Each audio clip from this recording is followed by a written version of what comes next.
So today we are making strawberry rhubarb crisp bars, and this is rhubarb. If you've never seen it before, technically it's a vegetable, but we cook it like a fruit. You could eat it raw, but you probably wouldn't want to because it's very sour and bitter. So it is nice often paired with strawberry because strawberries are so sweet. So it's kind of like this sweet and sour thing.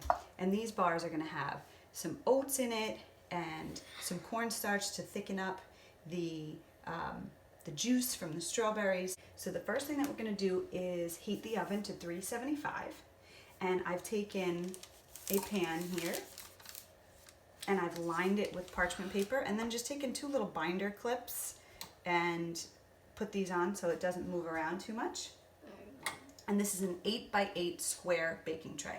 Are you ready for the first step? Okay. Okay, so for the first step, what I need you to do is place the oats, and it is going to be 1 cup of rolled oats right down into the baking pan.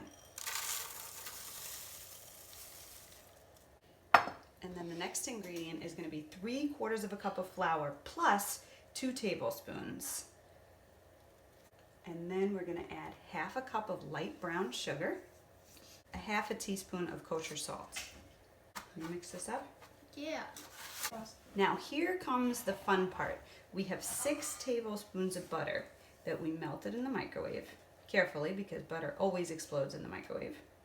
And we're going to drizzle this over and make the crumb bottom.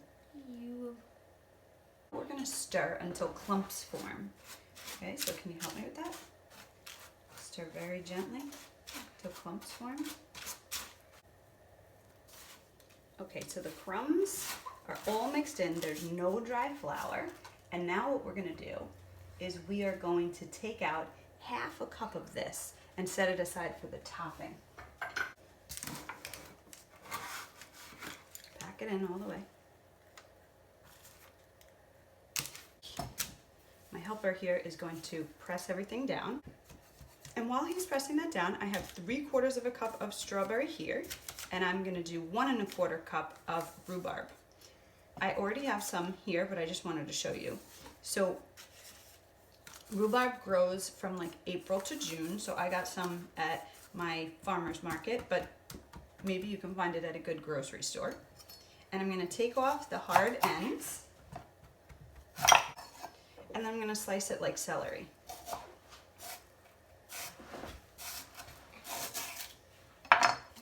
And sometimes rhubarb has these little strings. You can take those off, just like celery. I'm going to run my knife along the side. And the redder it is, the sweeter it is.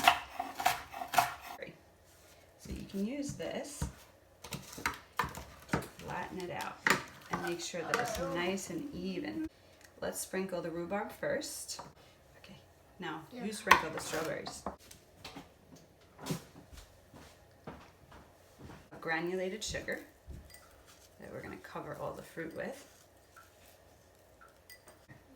Now I have 1 teaspoon of cornstarch and 1 teaspoon of lemon juice.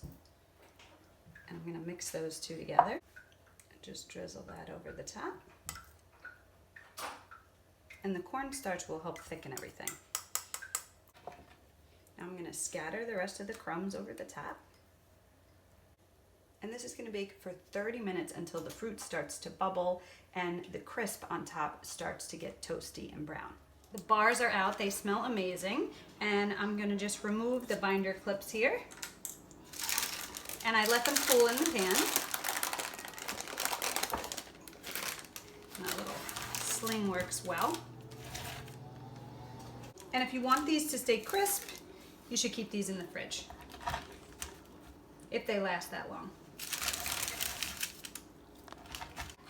You could cut these into 8 big ones or 16 small.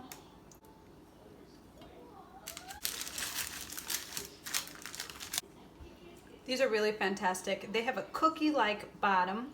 The crumbs on top are kind of like granola. And the strawberry and rhubarb, classic pairing for a reason.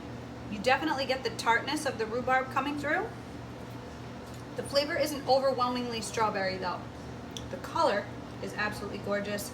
And the sweetness is at a good level. You get the tart, but you have the crust and the topping that evens it out. This is a really nice late spring, early summer dessert. I hope you give it a try.